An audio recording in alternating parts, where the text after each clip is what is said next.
खुलुमबाय नोंथांमोन बयखौबो मोनाबिलिनि खौराङाव बरायहरबाय लोगोसे गोजोन मोनाबिलिनि गाहाम हामलायथि बावहरबाय नोंथांमोननि थाखाय लानानै फैबावबाय आङो सानसेनि माखासे गोनां खौरांफोरखौ नोंथांमोना भिडिअखौ अननानै जोबजासिम नायलांदो। दिनै सानसेनि माखासे गोनां खौरांफोरावनो दङ सेथियाव मोनसे गिख्रंथाव रादाब फिन भारत हादराव आरोबाव बिरखं जाब्रबथाय जादों होनना खौरां मोननाय जादों।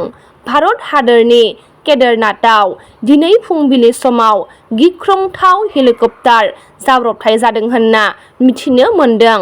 पाइलटजों लोगोसे सा 7 सुबुंफोरा जायगायावनो जिउ खहा जादों होनना खौरां मोननाय जादों। दिनै 15 जुन दिनै बर' हारिनिफ्राय गिबिसिन केबिनेट मन्त्रि जानो हानाय मुंदांखा थुनलाइगिरि राजखान्थिगिरि समाज सिबियारि रुपनाथ ब्रह्म बिथांनि 123थि जोनोम सान। मख'नो गोनांदि दिनै रुपनाथ ब्रह्म बिथांनि जोनोम सानजों लोब्बा लाखिनानै बिटिआर खुंथाया रुपनाथ ब्रह्मनि मुसुखा मांखरसालि बेखेवनायजों लोगोसे क'क्राझारनि दोंसे लामाखौबो रुपनाथ ब्रह्म मुङै दोननो फोसावबाय। बिटिआरनि गाहाय खुंगिरि प्रमद बर' बिथांनि नाजानायजों सुफुंजानाय दिनै क'क्राझार सोहोरनि प्रगति भवनाव रुपनाथ ब्रह्मनि मुसुखा बेखेवबाय।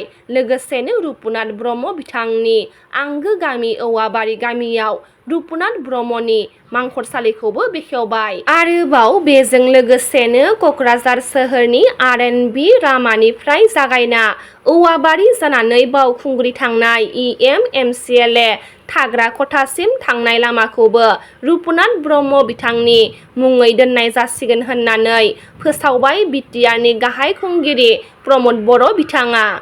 परबतजरा बासबारि फाग्लिजरा पार्ट 2 गामिनि थार्मेल पावार प्रजेक्ट APDCL जानो गोनांखौ लानानै गामिनि थागिबि सुबुंफोरनि खुद्रिसारनाय हाबाफारिया दिनैसिमबो थाद'आखै।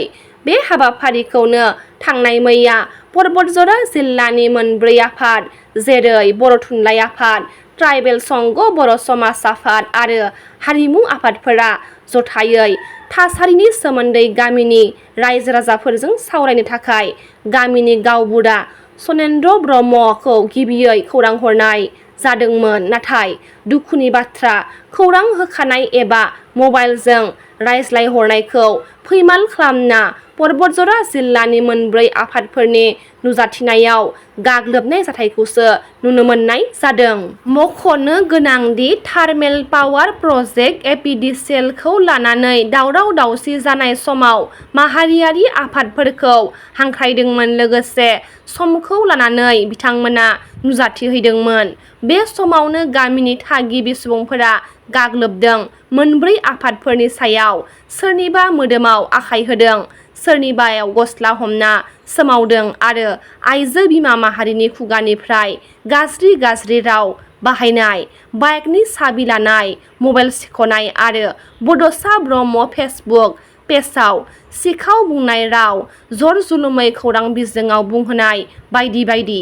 बेफोरखौ लानानै दिनै प्रेस मिटनि गेजेरजों मिथिहोदों दि बेफोरबायदि माहारियारि आफादनि सायाव गाज्रि जाथाय खालामनायखौ 24 घन्टानि गेजेराव निमाहा बियाबा गोख्रों राहा लागोन होनना फोसावनायखौ नुनो मोननाय जादों। फकिरग्रामनि सिङाव गोग्लैनाय सिंगिमारि गामिनि थागिबि आजाद आली आरो बिनि बिदा फंबायनि नखराव हा-हुनि जेंनाखौ लानानै दुंहाव थासारि सोमजिदों होनना मिथिनो मोन्दों। बिदा आजाद आलीनि बिसि फिसाज्ला सानैखौबो गाग्लोबनानै गोब्राब जोखोम खालामदों होनना खौरां मोननाय जादों।